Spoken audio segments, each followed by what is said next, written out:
We are doing an episode. It's another episode of the Relationship Rhombus Show, which I'm going to try and do every month. Try to do one of these. And okay, I'm up for it. Yeah, and whoever can be on it, whether it's you, Stephanie, or hell, I don't care if it's MK, whoever wants to show up and be on it. Like, I'm totally game for this. So, but we're actually doing this from a hotel room, and we've got some very we have an interestingly rigged setup here. So if the audio quality isn't the usual studio quality that you're used to, well, that's why. But we're practically naked, so hey, you can just imagine that for all you want. And woohoo! We just got out of the hot tub. Yeah, that was a nice hot tub. Really that was nice. that's one of the best hot tubs I've ever been in. Beautiful. That was fantastic. Yeah. So okay, let's see where we. Oh wow, we're only like a minute in. Okay, so I felt like we were already talking for 10 minutes. So I told Brian that the Relationship Rhombus podcast has to have at least 4 questions because a rhombus has 4 sides. This is true. Or 4 corners. Right. And then it got me thinking about geometry. Yeah. But I want to think about relationships now, not geometry. So let's go. Okay. Well, I'll just say this: I think you're cute. Aww, thank you, sweetheart. Certainly your angle. Anyway, okay, so let's open this up, and we'll start off with the question: have you ever? Is this one you wanted to start off with about movies and television? Have you ever had sex while watching a movie or TV? Yes, we have. Let's open that up. Yeah. All right. Well, so I don't know exactly. See, I kind of shortened some of these down, but I don't know if this specifically meant. I'd have to go back to the original. I don't know if this meant, did you and I do that, or was it like we individually, like ever? And, right. Okay. Well, let's answer both. Let's answer both. So okay. So go ahead. You were saying yes that we have. Tell me all about it. Yeah. Well. Because I don't remember. No, I'm kidding. You totally do remember. Yeah. You're just saying that for effect. Yeah. Well, yeah, we have. Sometimes on a Saturday night, Brian and I like to watch 90s softcore porn. This is true. This is a genre of film that I rather enjoy because, hey, it's 90s, so how could you not like that? And B, it's like, I like softcore porn. I'm one of those people who doesn't watch a lot of porn and has not been desensitized by the hardcore stuff. And so I see some tits and it just turns me on, and I see people, rubbing their bodies together, and yeah, you know what's going on. I can fill in the blanks, and I really like that. And I love it when the movies have like somewhat of a plot. I mean, it can be a ridiculous, silly plot, but sure, as long as they make an attempt, it's better than nothing. And so I actually really like that. So yeah, sometimes we'll curl up in bed with one of these movies from Brian's stash, and he has like a whole folder with like gigabytes of these kinds of movies. Oh, I have a crazy amount. He has of a 90s great porn. collection. Yeah. So we just kind of choose one, and then we watch it, and we get surprisingly into the movie, and then sometimes we'll have sex while we finish it out. Yeah, I have to agree. I mean, and this isn't anything new for long-time Sovryn Tech listeners. I mean, or maybe even Sex and Science Hour listeners. Like I love 90s softcore porn. Like it's just the hottest stuff ever made. We found each other because yeah. I mean, I don't even and look, I'm not knocking hardcore porn or anything like that, or I'm not knocking any other forms of porn. I mean, whatever. Everybody's kind of different folks, different strokes. Or I think that's supposed to be the other way around, but whatever. But 90s softcore porn, I don't know. There's just like this perfect mixture of what makes something sexy, at least in my opinion. That's there. And, like there's tons of lesbian scenes in 90s softcore porn. Admittedly, like there's got to be tons of gay softcore porn movies from the 90s, but I just don't, gay as in, 2 guys. But I don't know of those, but I'm certainly not opposed to those. If they existed, I'm sure they were fucking amazing. I don't know if there were tons, because, I mean, homophobia, this is was like... still pretty rampant. HIV was like new. Yeah. I don't know how much gay porn there was, but I wouldn't say that it's the perfect mix of what makes something sexy. I mean, I could come up with a lot of criticisms of why they're problematic, I guess, to use some terminology that some people are not going to like, but, I mean... To start off, like, a lot of the women in these movies look nearly identical. It's really hard. Sure. It's really hard to tell them apart. They really don't deviate from a specific body type, which is very thin with low body fat, pretty athletic actually, and fake breasts. And I shouldn't say fake breasts. That sounds kind of mean. They have breast augmentation or breast implants, right? Because you just can't have really big boobs with low body fat. Like, that's not a combination. You can't. Yeah, there's some freaks of nature, but they're very rare. So, I mean, it just seems like a lot of the women have that same body type, and most of them are white women that are, often blonde, sometimes brunettes or redheads. You'll see them. I think that's I think the hair color thing's a little unfair. I think in hardcore blonde porn was big in the 90s in California, that's where true. all the porn was made. I mean, but would you agree that at least the movies we watched, it's lots of white women? Oh, sure. Yeah, absolutely. Though I would defend, like, a lot of these movies, scenes are taking place in the gym. And it kind of makes sense to have that body type. And I mean, I hear you. And yes, I wouldn't mind if there was a lot more diversity in a lot of those realms. Absolutely. And, no qualms there from me. But I think there was a small degree of consistency in what they were putting on display in these movies to some of the choices that they made. The color thing, there certainly should have been more POCs, but yeah, I hear that. Sure. Well, one thing I will say that I liked about those movies is that the guys are actually attractive. Now, yes, I did actually just say that.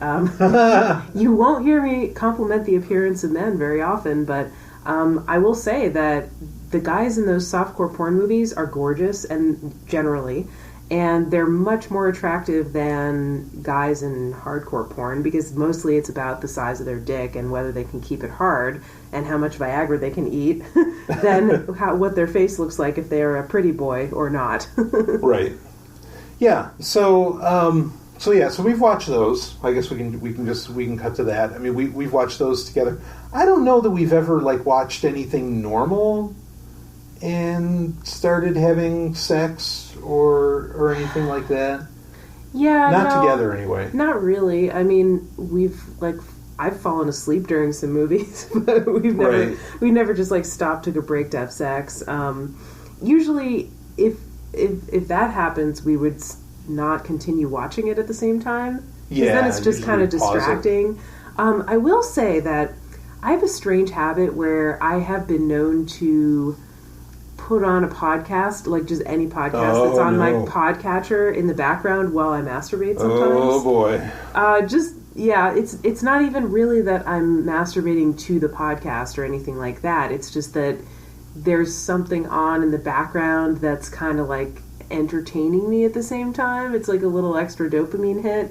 It's kind of weird, actually. I totally admit that. But I can understand, I could picture myself developing that trait, or not that trait, but that I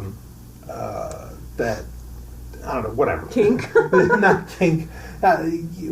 Just doing that. I could develop doing that if I didn't, if I was back living with a family or something, and I didn't want to hear the rest of the family, because that would be a complete turnoff. Yeah. I would do something like that. I could see that. But yeah, sure, you do this. I actually think that's kind of how it started.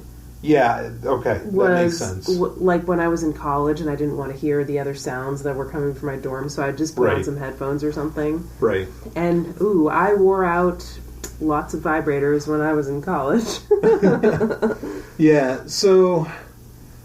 okay, so, that's a bit of a shift on that. But you're not, turned on by what you're listening to, usually. No, I'm not turned on by what I'm listening to. Right. I have a few podcasts that I listen to that are sexy. There's a podcast by an erotica narrator where she does a show every week where she reads an erotic short, and that's kind of a turn on. Mm-hmm. I also listen to some sex podcasts, just kind of sex education stuff that sometimes will have a topic that turns me on. But generally, the ones I'm listening to while I'm masturbating are, have nothing to do with my masturbation. It's just something in the background. Yeah, right. And I would not find those podcasts sexy. I don't know. It's weird how my mind works. Although I have to say, there was this one podcast that I used to love. What was it called? Mia on Top, I think.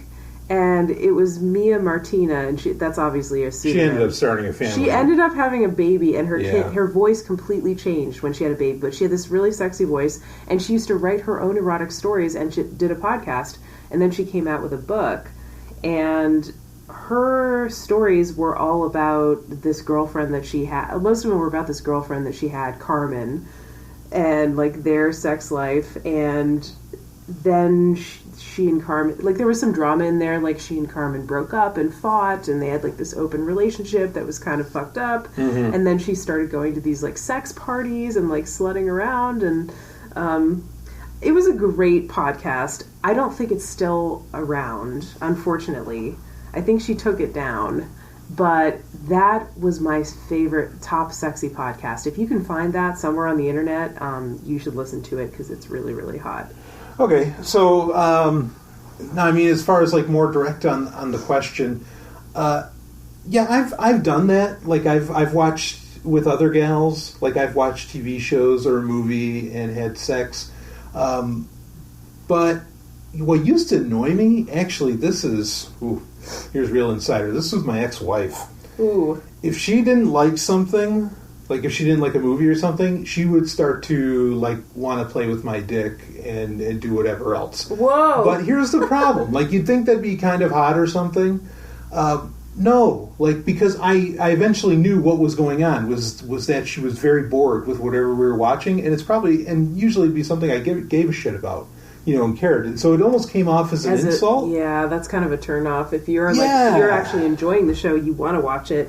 And you would love it if your partner was also interested in the same thing, but instead she's like giving you this signal that she's actually really bored. Yeah, I mean, like, and just tell me that you're bored, that's fine. Right. But instead it turns into, you know, like, again, normally that would be a turn on. But when you know why it's happening, and it happens every time, it's like, oh, you know, fuck this. That's just insane. Oh, so sorry. Oh, that's okay. So the other thing is that, like, when I go to the movies, like when I'd actually go into theaters, I've never really been one for like fooling around in the theater, like because I've done that. Sure, well, I mean, I have too, but like I've but never... only because I was so young that I really had no space outside of my parents' house to like, go to fool around with somebody, and neither did they. Yeah, and I think that's the real reason why a lot of that happens. I mean, like, look, if I'm going to see a movie, I want to see the fucking movie. Like, right. You know what I mean? And like, and Brian takes movies very seriously. Yeah, I mean, that's the thing with me. Like, you know, I'm watching it, and like, I try to memorize what I'm seeing, and like, I really look for fine details. You really do, because you remember it years later, like lines and stuff. Yeah, so you know, that doesn't exactly work for me. Admittedly, like, it is nice to like maybe play with a gal's tits, you know, while watching the film or something, or if she's like rubbing me or something like that. Like, that can be all right, but you know, as far as going much further than that, I don't know. If I'm losing like that's just attention. kind of part of cuddling, though, right? Like, you like to cuddle while we're watching movies. Oh, hell yeah! And like, I love you know, cuddling. there might be a little bit of fondling that comes with that. Yeah, but it's not going to go to completion during the movie, because especially if we like the movie. Yeah, exactly. So that's one that I'm not so much for, but.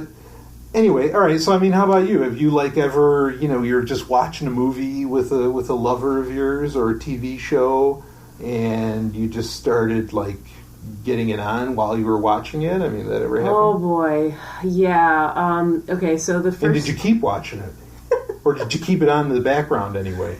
So, the thing that came to mind, I have not thought about this in years. Oh boy! But I had a friend in high school who was a guy, and I think he has since come out as gay.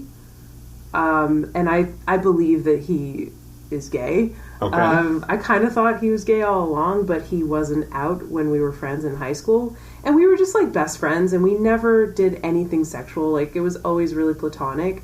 And one day, like, we were at my house, and we were watching the show Friends on TV. Uh-huh. And I don't really know how it happened, but we kind of just started like rubbing up against each other a little bit. And he was gay. It was really weird. Like, yeah, like nothing happened other than that. And, like, we even joked about it a couple times, like, hey, want to go watch Friends or something? I really think it was because, like, we were both just kind of lonely and fucking high school sucks and you'll do anything to get a respite from it. Sure. And he probably was, like, wondering if he was really gay and, you know, like, testing it out. And since I was his friend, you know, and I was, like, probably one of the only girls that he could feel comfortable like doing something like that with.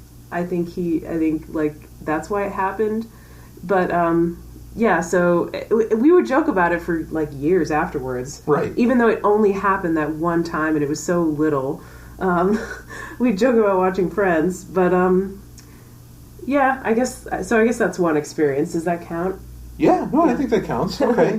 How about, like, I mean, like, theater sex? I mean, is that... Yes. You said you've done it, but, like, what do you think about it? Like, I mean, how do you feel about it? It was pretty terrible. I mean, because it was in the dark, and it was, like, uncomfortable seats, and there's always that arm that goes in between the seats that, like, prevents you from really reaching across. And, Yeah, like, you almost think they put part. those there on purpose. Like, to keep people from they blowing each other. absolutely did. Yeah. Oh. Anyway. I mean, there's ways to get around it. You can just kind of go, like, crawl under the seats. Sure. But then you're on this dirty movie theater seat that's like, oh, there's, like, popcorn and head lice and, like, all this disgusting shit. Sticky sodas on the floor. Yeah, those were the bad old days. But,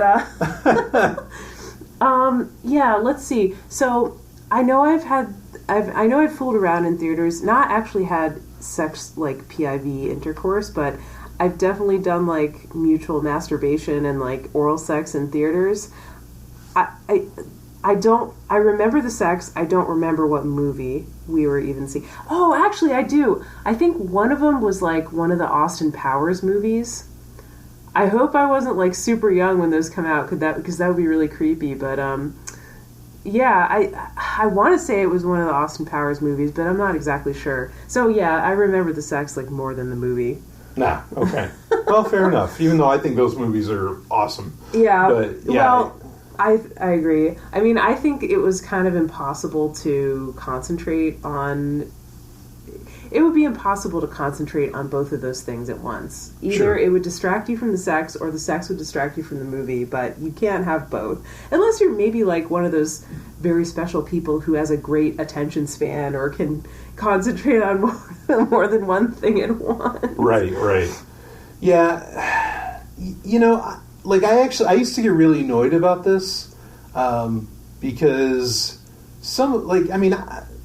I got kind of sexually active young, but some of my friends had better luck with getting girlfriends, not just having sex, but having girlfriends, or getting, you know, whatever, than I did. Mm-hmm. And there was a million times where, like, I thought we were all going to hang out, and I'd get to hang out with the gals and my friends and everything, and we'd all be going to see the movie, but then they wouldn't actually see the movie. They're like, oh, hey, yeah, we're going to go over here, you know. And I'm like, oh, what the fuck, guys? They just brought you as their alibi, so their on. parents would let them go. Yeah, it's like, God damn it. And, like, even I remember my sister and her friends would do that. And they're like, hey, yeah, just tell us what the movie was about after the fact so we can tell. And I'm like, oh, ew, for shit's that's your sake. sister. Ew. I know. It's crazy. Oh, my God. So, I would have been so mad. Yeah, I get annoyed about that. I think that might be part of the reason that I take movies so seriously. Is because I experienced way too many people that just didn't take them seriously at all. Yeah. I mean, it was just... I mean, I don't know. It almost felt disrespectful. And, I mean, you're spending money on this crap. It's not like they didn't buy tickets. They bought tickets because they had to show them. Oh, yeah, but that's like a ticket to a blowjob. Yeah, that's not like a ticket to the movies. That's way more exciting. That's what it is. So, anyway. All right. I think we could maybe move off of that. Yeah, let's go. All right. How about, but we can dovetail, because we've got another question that's kind of relative. And that is, do either... Oh, wait, no, that's not it. What do you think is the sexiest film ever made? Not porn. Oh, God. I don't fucking know. I'm not a film connoisseur. What do you... What do I look like, Siskel and Ebert? Have you ever watched a movie and... Sure, but I had no time to prepare for this question, and I haven't had a chance to think about it. Nothing comes to mind, like, off the bat. Okay. All right. So there is no sexy film. There are no sexy films. Well... Did Star Trek Into Darkness turn you on? I mean, not really. A little bit. It was Star Trek, so it was awesome, but it wasn't like sexual, I guess. Okay. How about, all right, here's a movie that I think must have turned you on. Or maybe it creeped you out. What about Chloe? Do you remember that? Yes. Okay, no, that did turn me on. Amanda Seyfried and Julianne Moore. And Liam Neeson. Yeah. Yeah. Yes, that definitely turned me on. That is a sexy That was a film. really sexy movie. Yeah. I don't know if it was the sexiest of all time, but it was very sexy. Yeah. So it's from 2009. It's like Amanda Seyfried's, I think it's her breakthrough, or her introductory role. Movie. Yeah, she was on Big Love before that. Was it before that? I think so, or maybe around the same time. I don't know if it was before or if this was her first gig, but anyway, yeah, that movie is so hot. I mean, because there's all kinds of sex happening in that. Oh, yeah. That's really, really interesting. Great lesbian scenes as well. Yeah. For me, as far as like the sexiest film ever, I don't know. Like that's kind of a broad question to ask, because there's lots of things that I consider very sexy, but that aren't exactly sexy as in people are having sex. You know. Like I think there's parts of Dune that's D-U-N-E, the original 84 David Lynch Dune, that I think is incredibly sexy. I think there's parts of Blade Runner that are the original Blade Runner that are incredibly sexy. As far as like a film that just that really, here's a movie that actually that kind of turned me on, and I'll admit I fapped to like often when I was a younger guy. And that was Howard Stern's Private Parts. Oh, I never saw that. We'll have to watch that together. Yeah, like there's a scene where he has the woman get on the speaker and she like rips her shirt open and everything. Like I thought that was so fucking hot. Yeah. And at the time anyway. I know people have complaints about that, and I understand where they're coming from, but that was, when I was younger, that was really something. But that is a tough question. Like to just say what is absolutely the sexiest film of all time, and you can't say you can't say porn, you can't say like Caligula, which that's not the sexiest. What movie about ever. like The Bodyguard or like Ghost or something? Those movies. Yeah, I get the appeal. Dirty Dancing. Yeah, I get the appeal with all those, especially Ghost. Like I totally understand that, and I think that's I get Top Gun. Top Gun's technically a very sexy film. In fact, the reason they never made a Top Gun 2 was because the U.S. Navy told Hollywood, no, you can't, because you're sexualizing what we do. Right. Because it was that sexy. Yeah. So I can see that. What were you going to say? Something? What about? I'm trying to think of the name of that movie. Lethal Attraction. No, not Lethal Attraction. Fuck. Fatal Attraction. Not Fatal Attraction. 9.5 Weeks. No, not 9.5 Weeks. Fatal Attraction's hot. The one with Unfaithful. No, that's a hot movie. Holy shit. Fuck it. I can't remember the name of it. The one where Sharon Stone, she like crosses her legs and like uncrosses them. Oh, where she's killing everybody with the ice pick. Yeah. Wow, that's terrible because I can't remember the name of it. Yeah, because it's not. I can't think of it either. Yeah. But that's so bad because that's like one of the greatest movies ever. Yeah. The score alone, Jerry Goldsmith is phenomenal. Right. Yeah, that's sexy. All right. Now you know what? I got two answers for you for the two sexiest films ever made. Okay. This is it straight up. Cruel Intentions. Oh, I love Cruel Intentions. Oh yeah, that's really good. That is so hot. Yeah. That movie is so crazy hot. And I might give it to The Craft. Oh, The Craft is good too. I think The Craft is really sexy. That is a very, very sexy film. Yeah, that's really good. So, yeah. Okay, we've got a bunch of them. That's yeah, good. so there's a bunch out there. I mean, I didn't even get into like shit like Porky's or Porky's? Yeah, or Meatballs and anyway. Meatballs? Yeah, they made sequels of this shit, I'm telling you. Well, that doesn't mean it's sexy. Yeah, Revenge of the Nerds. Well, okay, there are problems with the movie Revenge of the Nerds. Yeah, but, as with all movies around that time. Yeah, but that is also a very sexy film. Anyway, Okay, so we don't exactly have a whole ton of... Well, we laid out a bunch of movies that were good for that. We got a bunch. I mean, like, if the... Yeah, all right, here we go. So, I'll just say this. If the Buck Rogers... If the 1981 Buck Rogers pilot, which was released in theaters, the first 2 episodes, if that was considered a film, I would easily grant that sexiest film of all time. In fact, during the opening credits scene, there's a part where Aaron Gray, like, and it's not when you watch it on TV, even though the TV version is a little more extended. In the theatrical version, they have this whole opening sequence with this great song called Far Beyond, or whatever the hell it is.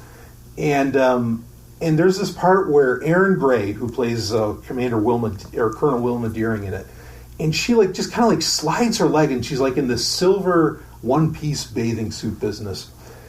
And I actually caused a warp in the tape. People may remember this with VHS tapes, where if you rewound it a lot and everything, you'd create like this warp in the tape. I created a warp in the tape at that part because I just thought, and she'd like shake her hair, and I just thought that was so fucking hot. And I mean, and there's plenty of just heat in that first 2 hours of Buck Rogers, in my opinion. So I guess I'd give that top marks if that could be counted.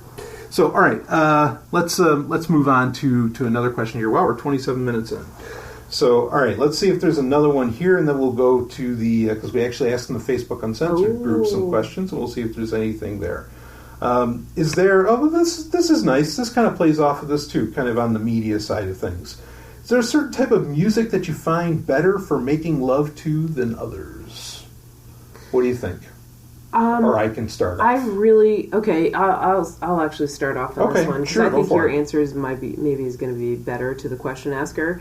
I'm fine with my answer, but I don't think it's going to be what they're looking for. Sure. I think that literally any type of music can be fine, can be great for having sex. It just depends on what you like and what kind of mood you're in. And there's really no wrong answer on this.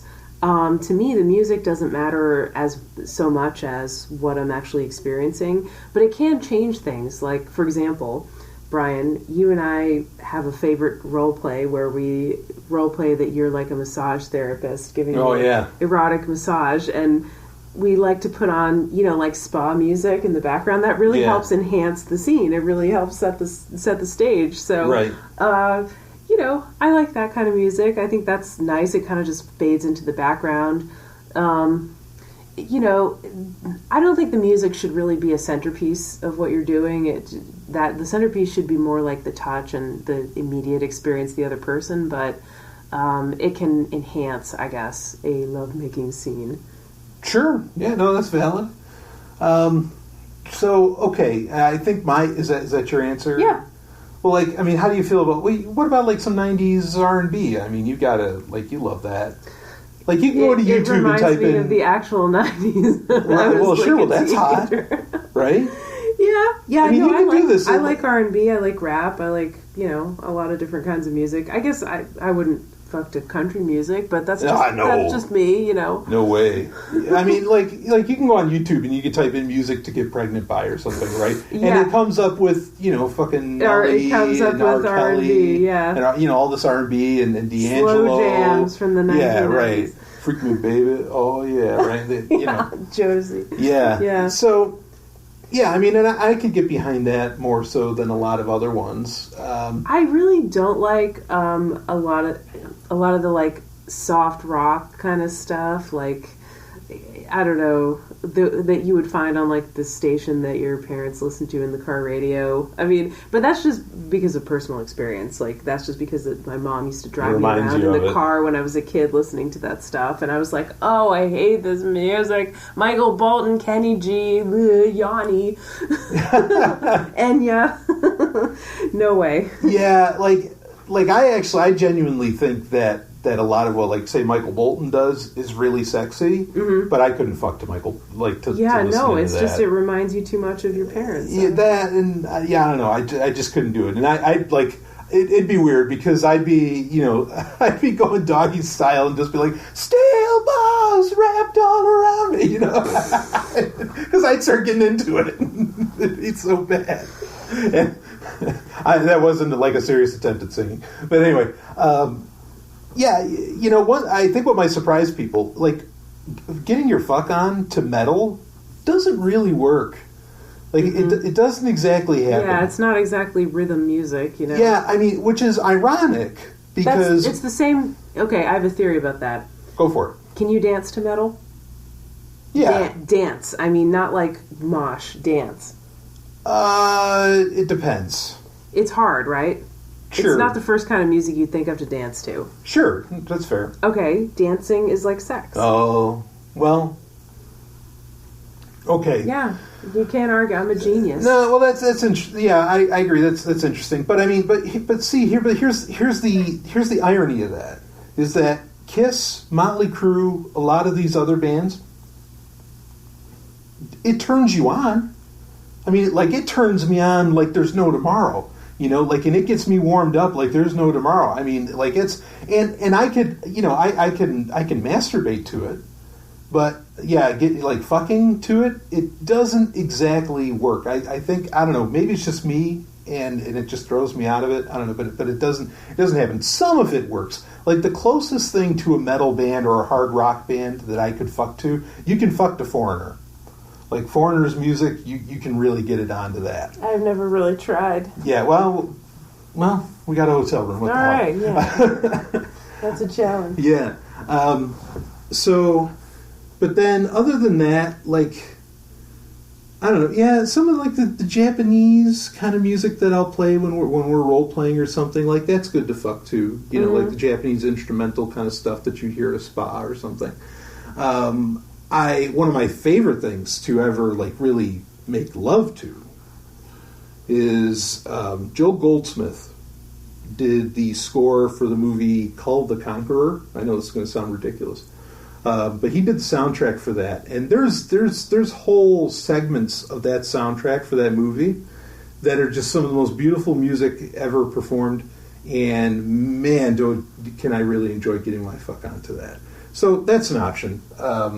You know, as far as that goes. So I don't know. Like, I think it's easier to say what doesn't work. Like, I think country and metal, like getting the fuck onto that doesn't exactly work. But a lot of those other music styles, yeah, it can happen. You know? Yeah, I think it can happen. It's whatever you like. Sure. So okay, let's move on to how are we doing. We got about 30 minutes in. Let's move on to some of the questions from the Sovryn Tech Uncensored Facebook group here. All right.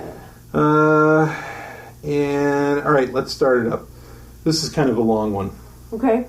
I'm buckled in. Yeah, there's part of it I'm not going to read because I'm not going to. I know which part because I've read it. Yeah, I'm not. I know exactly which part you're not going to read. Yes, because you're not going to give it the airtime. Yeah, I'm not going to give them the satisfaction. So. So here I'm reading it. I don't know if this pertains to quote-unquote relationship advice per se, but there's a woman I work with who I saw on Tinder. I was like, LOL, and hit like for fun, and turned out she already liked me beforehand. So I messaged her asking if she still worked with there. I hadn't seen her in a while. I'm reading it verbatim. She said she was per diem and she might be back but worked somewhere else. Because of that, I was very cordial yet professional and left it alone. It gave the impression that I was just saying, quote, funny seeing you here, end quote. Well, now she's back full time and she works the same run I do, so I see her most nights. Awkward. I'm not interested in pursuing a relationship because she has kids, and I'm very much child-free, but it's a bit awkward because she doesn't know I am. She's very friendly to me now after we matched, and I don't want to be rude or be put in a situation where I could lose my job. How should I handle this as a socially awkward lulbert? And that's all I'm going to give him. I'm not going to read the rest. He wants to know how to handle it as a socially awkward lulbert. Doesn't he have that covered already? Well, like...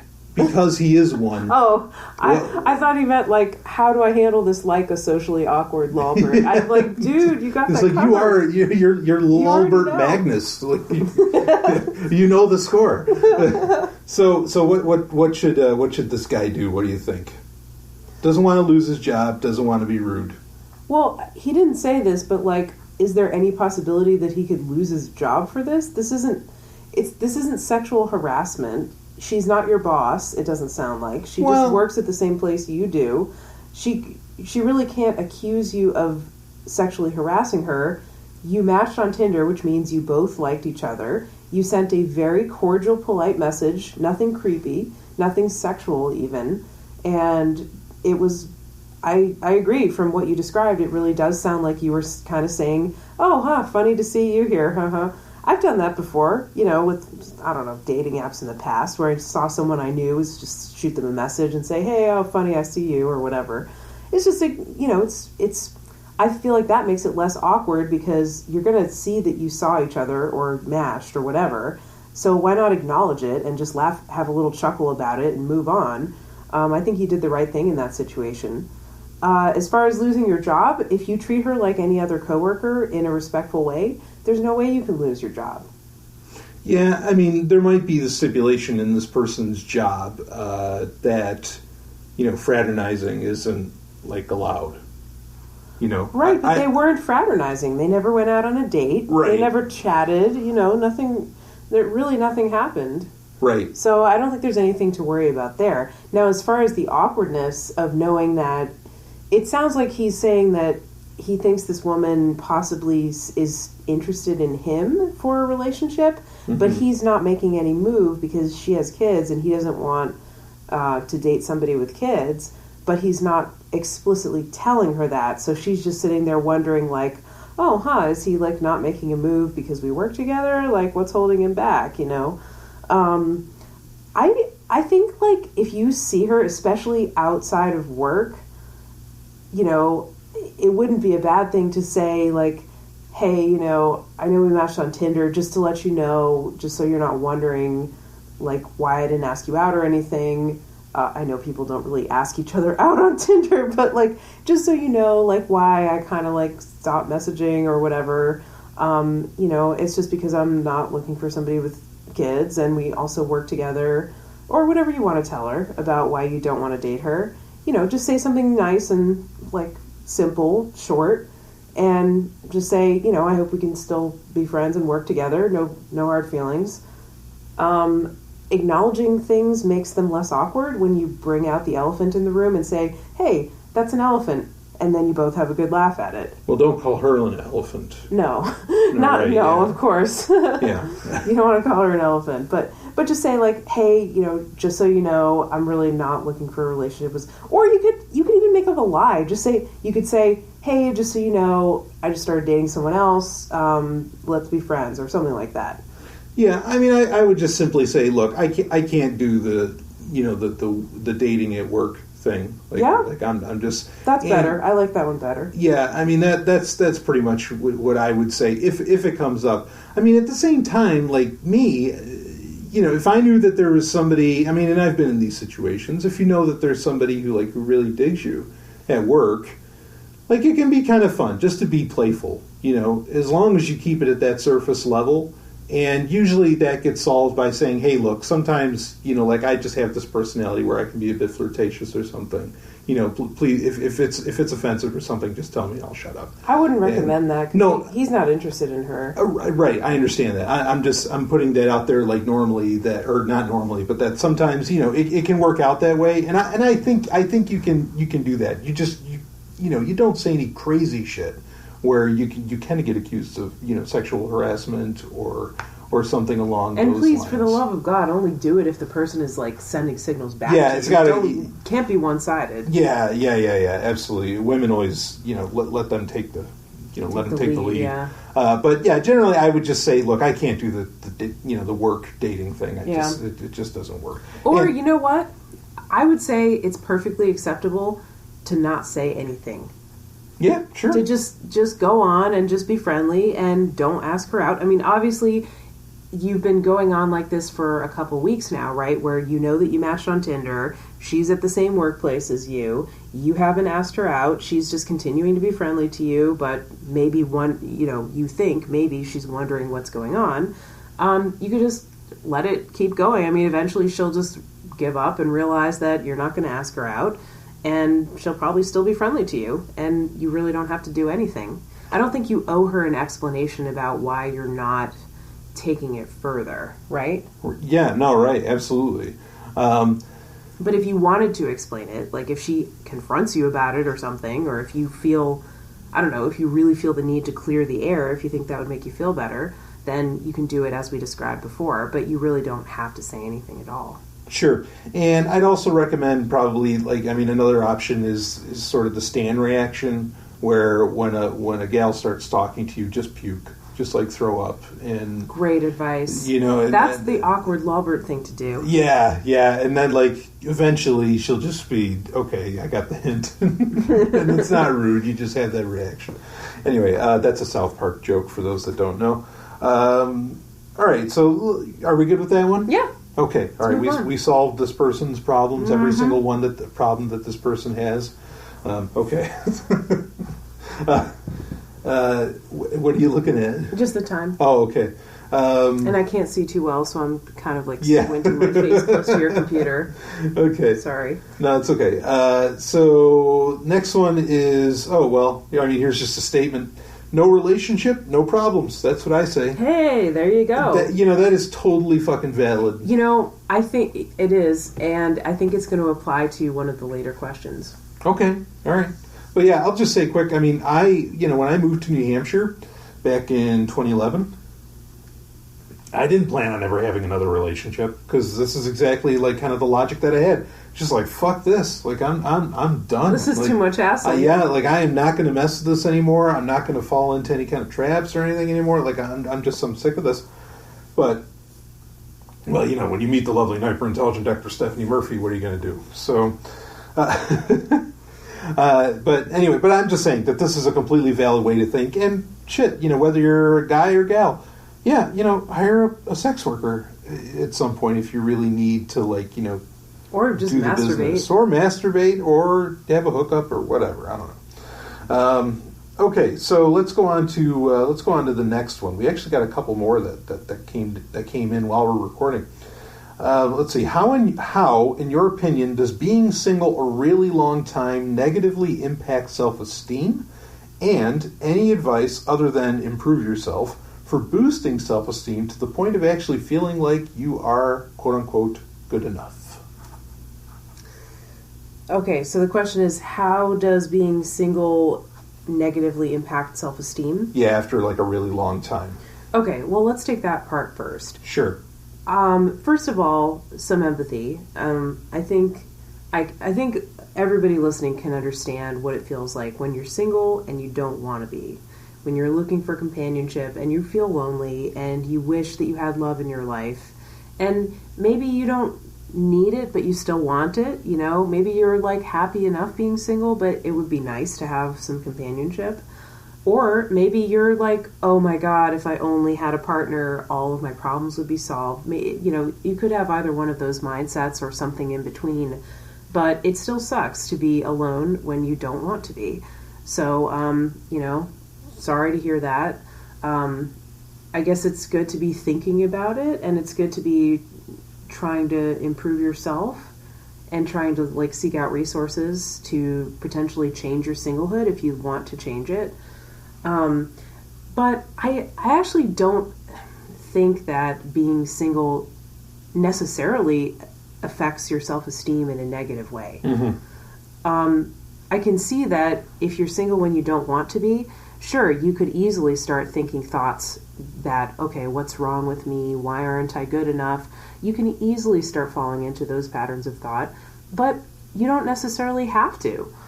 Maybe you're single for a while and you're hey, I'm just happy with what I got, right? You could feel fine about yourself. You could choose to be single. You could be single and, ideally you'd like to have a partner, but hey, you're not going to let it ruin your day, mm-hmm. and you're not going to let it ruin your month or your year or your life. So I think a lot of it is in how you look at it. I don't think it's necessary, to put this another way, I don't think it's necessary for good self-esteem to have a partner. And I don't think having a partner, if you have bad self-esteem, is going to give you good self-esteem. Self-esteem is an inside job. It's something you have to fix about yourself. and nobody else can do it for you. And how do you work on your self-esteem? Well, you could read books like Nathaniel Branden's 6 Pillars of Self-Esteem. You could work with a therapist. You could do some journaling. You could do some reading. You could spend time with friends. You could reflect on yourself. Reflect on your past experiences. Right. So, yeah, there's lots of ways to help develop your self-esteem, but the point is, it is an inside job, and just getting a partner or getting a girlfriend or a date or whatever, a boyfriend or a non-binary friend, whatever, might boost your it might give you a confidence boost temporarily, but it's not really going to fuel your self-esteem because that comes from you. Right. Do you get what I'm saying? Yeah. Like, does that make sense? Yeah. It might be like a temporary confidence boost, but it's not, in the long run, your self-esteem comes from you. And that's good, right? Because we don't want other people to control our self-esteem. And it's actually very empowering to realize that we can have self-esteem without depending on another person to give it to us, right? We can have great self-esteem even if we're single, even if maybe we don't want to be single or it's not our first choice. We can still have great self-esteem, and we can still be very healthy emotionally and mentally, even if we would rather not be single. That doesn't have to define us, and it doesn't have to be the biggest problem in our life that we think, if only this problem were solved, then everything would be fine, or everything would be better. Sure, yes. Just buy sex workers. Well, not everyone can just go out and hire a sex worker. I mean, sometimes the cost is prohibitive. Sometimes they live in a rural area where they can't find somebody. Sometimes sex workers don't want to take them as clients. Well, I mean, go to the Golden Banana in Boston, and get the hookup. I mean, and that's. Okay, so you just ignored every potential obstacle I listed off. That is not possible for everybody to do, and it's not something that everybody wants to do. So I don't think your advice is good, Brian. Well, I'm being somewhat in jest, but my point being, so I agree with everything that you said, and this is tough because it sounds like I'm saying improve yourself, but I'm not exactly saying that. I mean, I could imagine. Except for very few people, where any kind of relationship that I would be in would really interfere with self-development. But that matters to me, or with doing the things that I love doing, And I mean, single, like you said, single doesn't have to be bad. I mean, it doesn't have to be this death sentence. Yeah, actually, that's what I meant when I said that the comment of no relationship, no problems, or something like that could apply. I think it applies to this person's question about self-esteem. Yeah. Because, I mean, there's another way to look at being single, and that is that you don't have the complications of dealing with the potential problems that a relationship can raise. Look at it this way. Would you rather be single, or would you rather be in a relationship that's constantly causing you stress and headaches? Right. I mean, I think a lot of people would say they would rather be single. Now, I know, you're probably feeling really lonely and you really wish you had some kind of a relationship, but I think after a while, it would start to seem like, okay, the grass isn't really greener, if it's a really bad and stressful relationship. So look at it this way. If you're single, your life is simple in that department, right? You don't have to deal with constantly making, compromises potentially for another person. You don't have to deal with thinking about another person all the time and being considerate of them. You can just do whatever you want to do. And that's a really liberating, really freeing thing. Yeah, absolutely. I agree with that all the way. I mean, I still do. And like I said, I was kind of in half jest earlier, but I still do kind of think, and I understand, because in some areas of where people live, sex workers are very independent, and they might turn you down or something. It's not like an establishment where, no, as long as somebody has the money, they've got the time. But there are establishments where if you've got the money, it can happen. And I go ahead. Are you recommending to get a sex worker because you think that will give a sort of that temporary confidence boost that might be able to get the person kicked off on the right track? No, I don't think it's because it's a confidence boost. I think it's like, I mean, it's being kind of shallow in saying this, okay? Because obviously I think it's obvious this person wants love, not just sex. Right. Okay. I'm just saying that, like, you know, I'm sure they wouldn't turn down sex. Yeah, I'm just saying that, like, that could really help, you know, and I don't mean as some kind of temporary confidence boost. I'm just saying in general, I think that can just really help in all of the ineffable ways that sex, you know, can heal a person or you know, give a person whatever, you know, I guess it could appraise whatever needs they have. Yeah, I mean, I guess I can see what you're saying, that it might take the pressure off so that the person can walk around with an air of confidence that, yeah, I have gotten laid, so I'm not putting off these vibes to women that I might meet that I'm desperate for sex. Right. You know, yeah. And it can sort of take the edge off, and that can make you more attractive. Take the edge off. I like the way you put that, yes. Yeah. Yeah. Okay. I'm trying to see your perspective, Brian, because I really didn't like your advice, but I'm trying to see that maybe it No, well, you just hit it. It Yeah. takes the edge off. And that is what I was trying to say. So it's late, folks. Yeah. Yeah. But I think your advice overall is solid. And again, like so many things in life are about how you look at them and your perspective on them. And so many things can be reframed. In something you think is terrible can be looked at a different way. And it's amazing how that can shift your perspective and just make you feel a lot better. Yeah.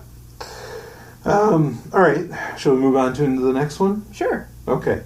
Next one is my ex, and I'm reading this. I haven't read this yet, so reading it live here. My ex-wife poisoned me with rat poison in my coffee. True story. What? Did I do the right thing divorcing her? No alimony in exchange for dropping attempted murder charge. Otherwise, I would have been paying her alimony while she sat in jail. A drunk weekend in Reno, a dive through a wedding chapel, and it was April Fool's Day. I guess that's how the wedding went That's how down. they got married? Yeah. Did you do the right thing divorcing her? My God. Oh, fuck yeah. Yeah. And also... You're not going to get any, you know... You're not going to get any argument from us. Yeah, I mean, and really, you know, I'll just say this. Like, anything you can do to... And I've been through divorce.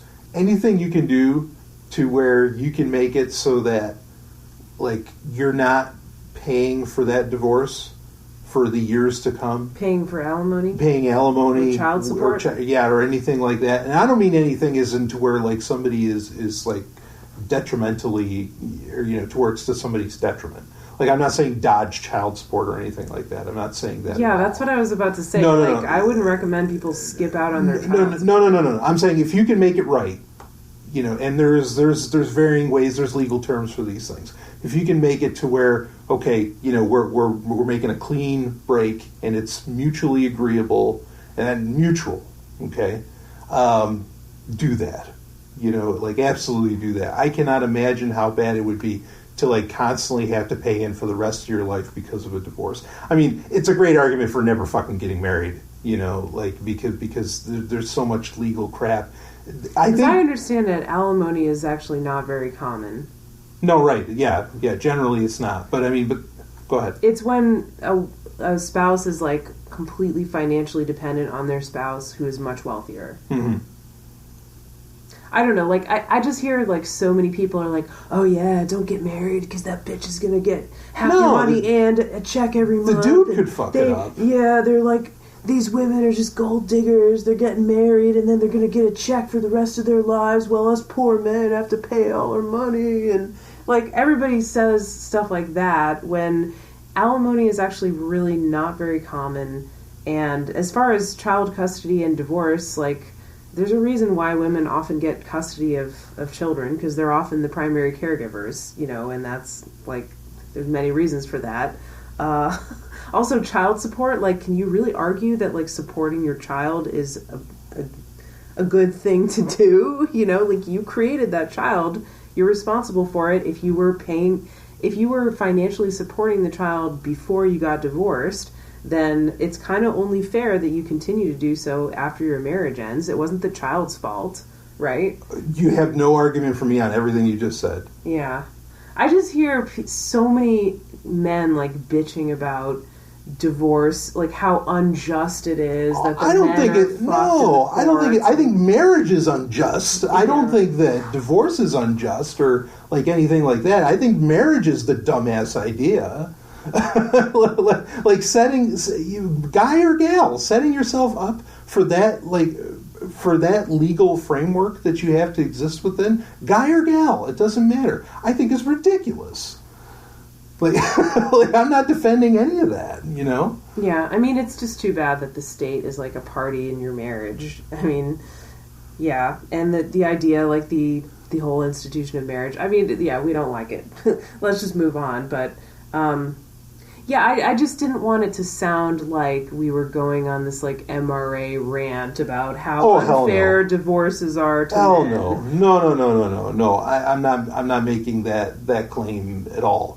You know, and do the women get favored in family court and all that stuff? Sure, but again, where's the real problem? You know, the problem is that legal framework exists in the first place, really. Mm-hmm. You know, I mean, yeah, if people were just way more intentional in their relationships and a lot more self-aware, I mean, so much of this stuff would be completely avoided. The women are not out to get you, like deal with that. I mean, in this case, I mean, holy shit, she was rat poisoning him. Out to get him. She was out to get you, man. And I'm sorry. I think the alimony was just a bonus, though. Yeah, and I'm glad you survived. But yeah, me too. Holy shit, you know. But yeah, like all of these. You're right, Stephanie. All of these tropes about, you know, that all, you know, set up a prenup. Oh, that bitch is out to get you and all that stuff. I mean, like, no, this kind of thing just doesn't.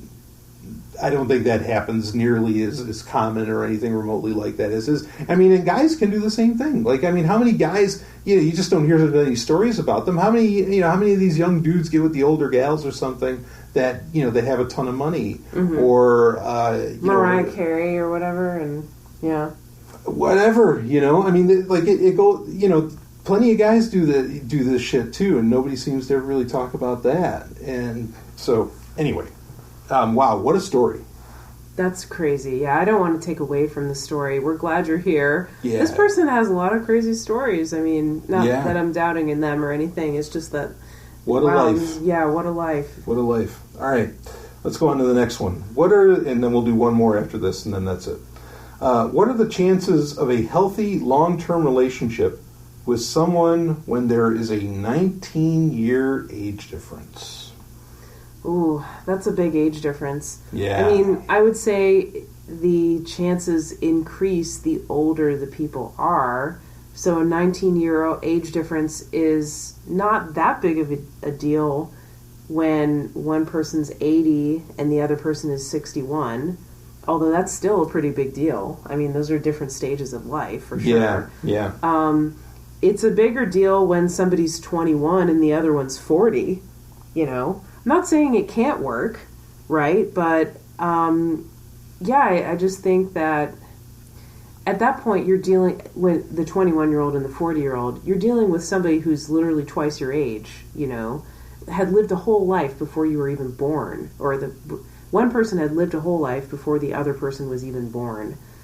And I don't know, I just think there's going to be a lot of generational and cultural differences between people who grew up 20 years apart, right? Yeah. I mean, that's the thing always from the media and entertainment and movies that were on in your childhood. I mean, they might be like a huge Star Wars fan and you've never even seen it because you're too young, right? You missed it. Or, I don't know, like when they grew up, there was no internet. And when you grew up, there was like Facebook and phones when you were pre-age 10. Yeah. Yeah, I mean, easily, my biggest problem with any, like, dramatic, not to say that the younger person can't be into older shit, but when you have that dramatic age difference is that, yeah, you grew up in two very different cultures. You have different lingo, you have different tastes. There's different things you're used to. You might love black and white films when they, despise the very notion of it because it looks so alien to them. I mean, there's a lot of these things, like that. I mean, and it's not to say that those can't be either A, overcome, or B, there's oddities where the younger person could be into that.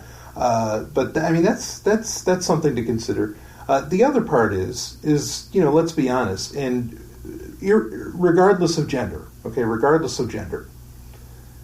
someone's going to be 70. And the other person's just going to be going into their 50s. Yeah. And those are two very different body types at that point. And what those bodies can do. Yeah. And desires and frailty. Heck, 40 and 60.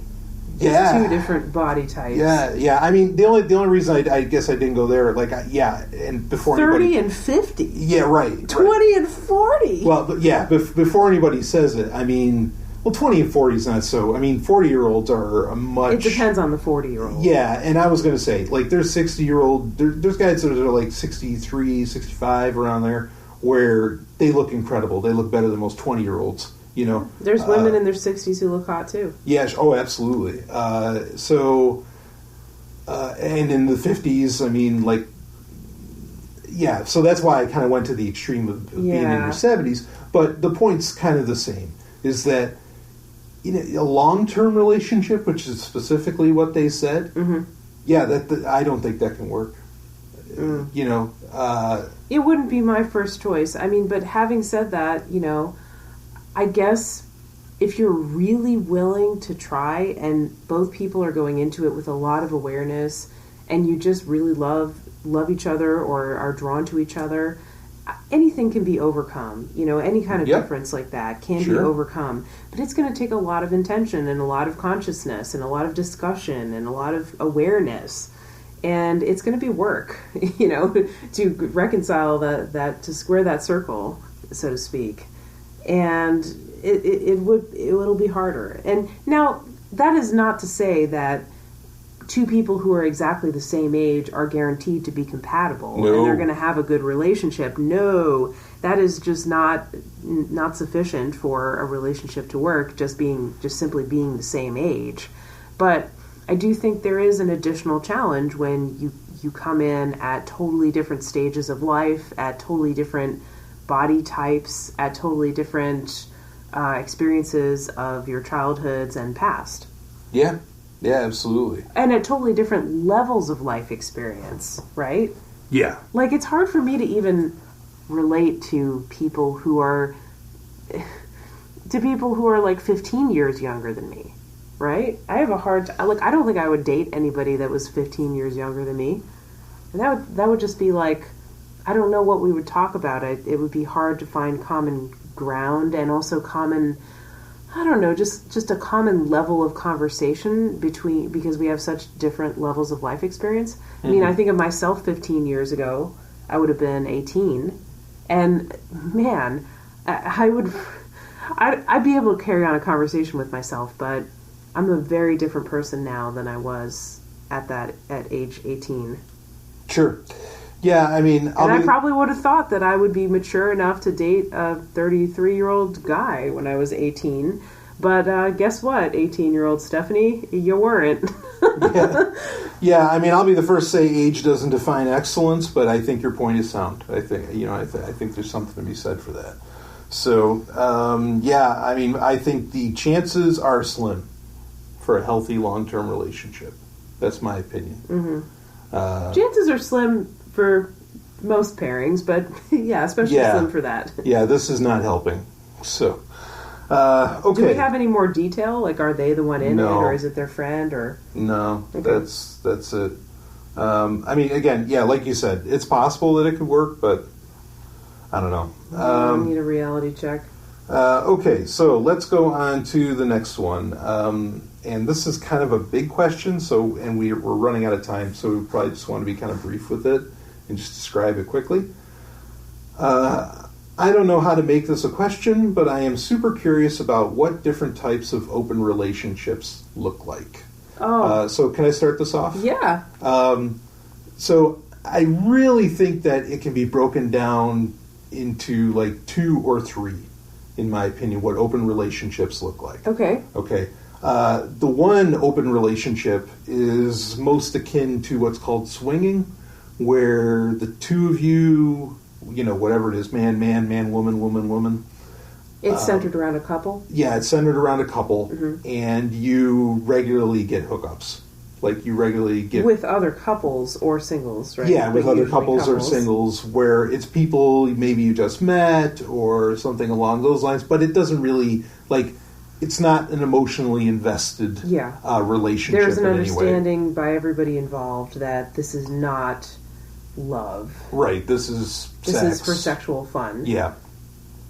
So that's type 1. Type 2 is where we get into the realms of polyamory, where it's you. Just for example, let's say it's man and a woman, a couple. And maybe the woman has a girlfriend, okay? And maybe the man has a boyfriend, or maybe the man has another girlfriend or something like that. But those, what they would call metamors, right? Which would be the... A metamor is a partner of a partner. Right. So, but you don't stoop your wife's girlfriend, and, your wife doesn't fuck... Or, the wife doesn't fuck the husband's girlfriend. There are people involved in the polycule, or the group of people that are not fucking each other. Right, exactly. Yeah. So that's another type. And then there's the third type, which is where however many people are in this, what you call the polycule, whatever, the love triangle, love rhombus, whatever the fuck it is. All of you are in love together. Like 3, 4 people, however many it is, everybody's... Some people call this an open table relationship, where like everybody comes to the table together, and it's all one big relationship. I thought open table was the opposite of don't ask, don't tell, where where everybody's honest with all their partners about all their other partners. Oh. Whereas don't ask, don't tell, polyamory or open relationships are basically what they sound like, where it's usually like a couple and one of the people says, okay, well, you can go off with other people, have relationships, date other people, fuck other people, whatever. I just don't want to know about it because that'll make me jealous. So that's don't ask, don't tell. Okay. Open table polyamory or kitchen table polyamory or whatever is where everybody's open with everybody else about what's going on, and in fact they're all friends and they can all hang out together. Even let's say, Brian, that I'll just make up a fictional example. Let's say like Alan and Barbara are a couple, and Barbara has a girlfriend named Callie, and Callie has a husband named Dick. Okay. See what I did there? Oh. Alan and Dick might be neighbors and friends, but they're not fucking each other, and Alan is not fucking Callie. Just Barbara and Callie are fucking each other, and each husband and wife are fucking each other. So then they all get together on Sunday night for dinner, and everybody who is together can be affectionate with each other, and the other ones are just friendly. Yeah, okay. Yeah, that makes sense. So that's almost getting into... Barbara and Dick are having a good time joking around. Alan and Dick are joking around. Right. Callie and Alan are joking around. Okay, so like that's describing type 2, where people have that's metamors. The open table. Yeah, okay. But you did bring up a type 4, which is where the couple, maybe, are... like they have a don't ask, don't tell policy. It's like, okay, yeah, you're going to end up fucking somebody else at some point. Just don't tell me about it. I don't want to know. That's also kind of commonplace too. Those often break down. Yeah, it's a hard one to do. In my opinion, I think those. This is my opinion on judging. I think those are very unhealthy. Like, I don't think that those are okay to have that, like, not that there's necessary, I mean, it depends, like, what obligations people have to say what they're doing with a partner depend upon the severity of what your other partner, like, what your relationship is with other partners. Like, if this is a really loving, serious, long-term relationship that's happening, I mean, there's health concerns involved. Like, there's a lot of very good reasons why, no, you should tell me, or, the person should tell me if there's something going on, or if they're, sleeping with somebody else or something like that. Like there should be some awareness. Maybe you don't have to go into too many details, but like that, I just really feel like there's so much going on that's not being talked about. Yeah, I also feel like if you really can't stand to hear about your partner's activities with other people without just going insane with jealousy, maybe an open relationship or polyamory is not for you. Maybe you're just not okay with it. Yeah, which you know is what I mean? Yeah, absolutely. Which is maybe the most important thing to say about open relationships, regardless of type.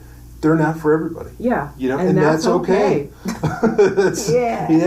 It's totally okay that like nobody is a lesser person for not being into polyamory or swinging or anything like that.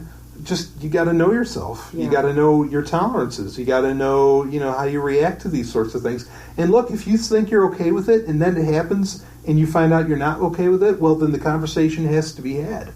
And, and yet, I mean, that might be a hard conversation, but it's okay if suddenly you're not okay with it, Oh, yeah. And I mean, in any kind of open relationship or non-monogamous situation, I would say non-monogamy is an umbrella term that encompasses swinging, polyamory, all the types that we just described. Yep. Right? Open relationship often... It's hard to define what open relationship means. I think for some people, open relationship has a connotation of a couple that maybe does some swinging or some dating of other people, but it's not quite polyamory, right? Swinging is like basically just sexual fun. There's really no boundaries that get blurred between usually married heterosexual couples, although that's kind of changing. There's a little bit more diversity and queerness in the space, but it's usually... Swinging traditionally, when you think of swingers, you think of married heterosexual couples from the 1970s who would bring an ambrosia salad with Cool Whip over to their friend's house. Everybody puts their keys in a bowl, and you pick a random key, and then you go home with somebody else's wife. Yeah. But nobody gets divorced. Right. That's what you think of when you think of swinging. And it's okay for there to be some bi-curiosity between women as long as the men can kind of watch and participate, but nothing between the guys. No, that's gay and that's bad. So that's what I think of when I think of swinging. Now, that's probably an outdated image of swinging, but it's a stereotype that persists nonetheless, because that was a popular way to practice swinging for a very long time, and it still is in some circles. Polyamory is about love, and it's also about sex, too, and it's also about dating and the beginning of relationships and figuring out if you want to be in a relationship with somebody, and it's about lots and lots and lots of talking and communication, right? Oh, yeah. Lots. So, yeah, polyamory is more about the love and the emotional intimacy and stuff like that, and the romance and that kind of thing, I would say. So those are some terms. There's one more type of polyamory. Single poly? Solo poly. Solo poly, yeah. That's right. So that was going to be type 5. Okay. I was just going to mention. We're adding types. That's okay. Yeah. Because I thought about it while you were just describing everything. But so what is solo polyamory? Oh, go ahead. Or single poly or solo poly.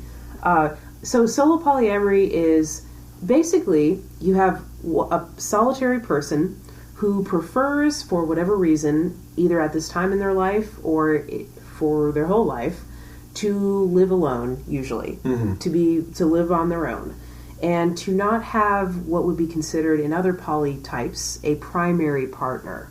A primary partner is usually a live-in partner, a spouse, somebody or even a long-term girlfriend or boyfriend. A primary partner is usually somebody who's recognized by pretty much all of conventional society to be your partner and acknowledged as such, and they have a certain status that comes with that. Now, in certain types of poly relationships, people will get hierarchical about it. They'll say, "Well, this is my primary partner. We live together. We're husband and wife, or whatever. We've been together for 10 years, and then I have a secondary partner who I see on the weekends." Right. And he has a secondary partner who he sees once a week or whatever on Wednesday nights when I babysit. And I have a tertiary partner who I hook up with every 6 months. Yeah. Some people get really hierarchical about it. In solo polyamory, the person, it's one person, and they say, I don't want to have a primary partner.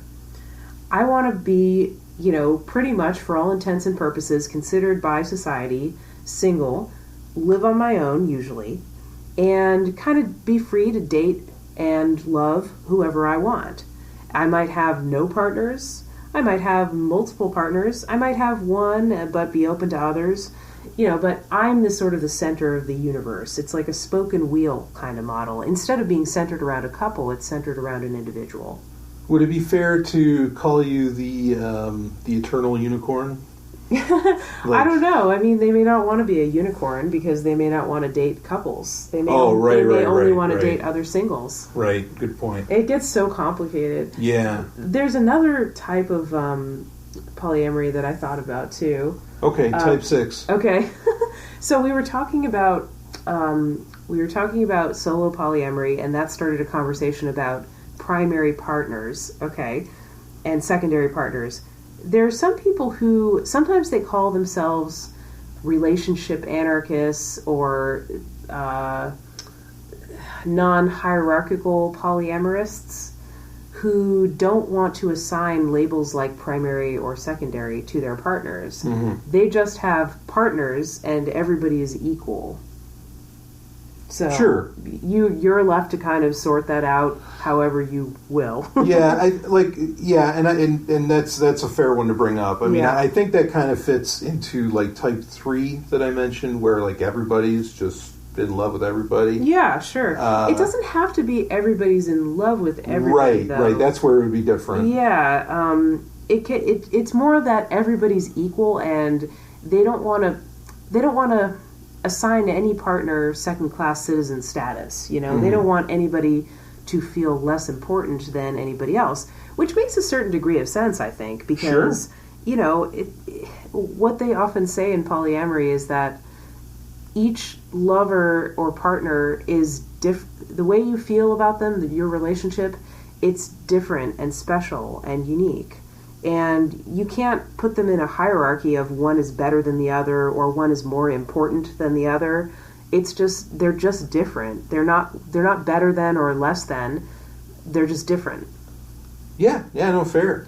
Yeah. So that language reinforces that idea. Sure, yeah. I mean, and honestly, like all these different types, other than type 4, which is the don't ask, don't tell, I think are perfectly fine.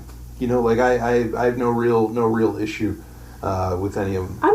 I'm gonna try to defend don't ask, don't tell. I mean, I think it can be I think it can often be a first step for some people, right? Where it's often like people who are new to open relationships, maybe they've had a monogamous relationship and they're trying to open it up and convert it to an open relationship. Mm-hmm. And they say, look, I'm right there. I'm on board with the idea of my partner dating other people. I really want to do this. I want to be okay with this, but I'm just not 100% there yet. So I think it would make it easier on me if I just didn't hear about it, if I didn't hear too many details. Maybe they work out which kind of details they do want to hear and which they don't. Like, for example, you might go on a date with somebody else and then you might come home and tell your live-in primary partner, oh, I went on a date with somebody else. We didn't have sex, or we had sex and we used a condom, or we had, something like that. We had a great time. I'm going to see them again next Tuesday. You wouldn't tell them, oh my God, we had this hot, passionate makeout session in the park, and then he reached his hand under my skirt, and then I pulled out a condom and put it on his dick, and he has such a big dick, and I really like that. That kind of talk turns some people on, and they get off on it, and they like it, but it makes some people jealous and feel bad. So people have different reactions to hearing their intimate partner talk about being with someone else in such an intimate way. So I think it's fair to be aware about your reactions to that kind of stuff, and to take it slow as far as hey, like, I want to hear about this, but I don't want to hear, like, the details don't turn me on. Just tell me the bare minimum that I need to know to be aware of everything with, safe sex and to know what's going on with my partner. And don't give me too many sordid, juicy details, because that just stresses me out. Oh, fair. Okay. So, yeah, I mean, well, anyway, I think it's interesting to explore. I mean, and these are, I don't know that we were exactly comprehensive, but these are a lot of the different types of open relationships. Yeah. And like I said, they're all, well, I still have some issues with type 4, but your points are certainly interesting.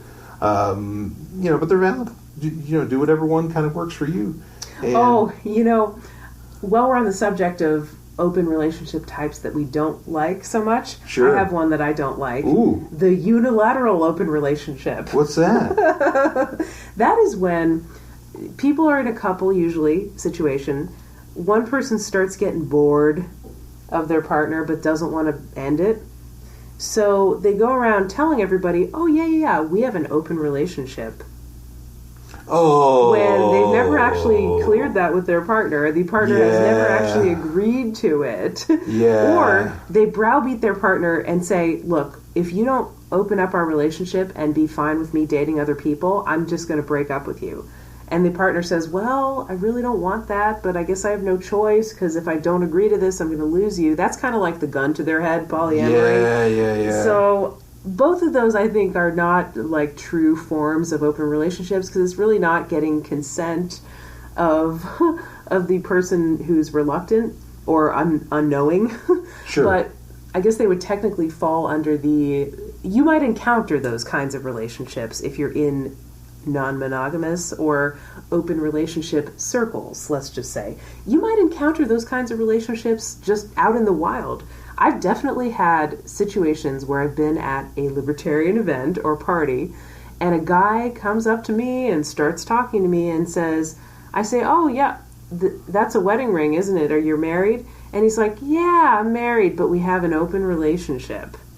Really? Can I call your wife right now and talk to her about that? Because I'd love to talk to her about it. I mean, like, they obviously wouldn't let you do that because their wife doesn't know or their wife doesn't consent. Right. So. Yeah, that's when it's ugly. Yeah. So. But, of course, women can do that too. And non-heterosexual couples can do that too. Definitely. Yeah. I would say, if you want to sleep with somebody or date somebody who has a partner, but you haven't talked to their partner, talk to their partner before you go out on that date with them or before you sleep with them. Yeah, see, but that's verify it. Yeah, but that's why I think type 4 is so potentially unhealthy, because I mean that kind of leads to what you're really describing. You don't know, and I think openness is key. I mean, it really does make it better. Like if you care about somebody and they tell you, hey, I'm dating this other person, or I like this other person, I have a crush on this other person. If you don't know the other person, you start imagining the worst. You imagine they're better looking than you. They're better in bed than you. They must have some amazing thing that you don't have. And then you start to feel horrible and super jealous. But if you actually meet the person and you see that they're actually a good dude or a good gal or whatever, they're a good person, you immediately start to relax, because you can't imagine those. Your mind can't fill in the blanks with the worst possible outcome, Right. You actually get a more realistic picture of who the other person is, and you'll say, hey, I like them and I feel that my concerns are put at ease. Or maybe you don't like them, and that's another story, but at least you know them, and you're basing those feelings on reality of knowing the person and not just imagining the worst. Yeah, I think transparency and sharing are just like really, sharing of what's going on, of information. Like that's just, I just see that as key. It's something that I want, just on a personal opinion level, in these cases. But anyway, I think that's a good overview. Yeah. Some good, some bad, and that covers that ground. Yeah. So I think that'll do it for this Relationship Rhombus Show. We rounded out the rhombus. Yeah. Yeah. But no other... Send in your relationship questions to Brian's email. What is your email? bbs@sovryntech.com. All right. You can send them there, or you can send them through Patreon, of course, because this is Patreon-only content. Thank you so much to all the patrons for making this possible and affording me the time, to be able to do it.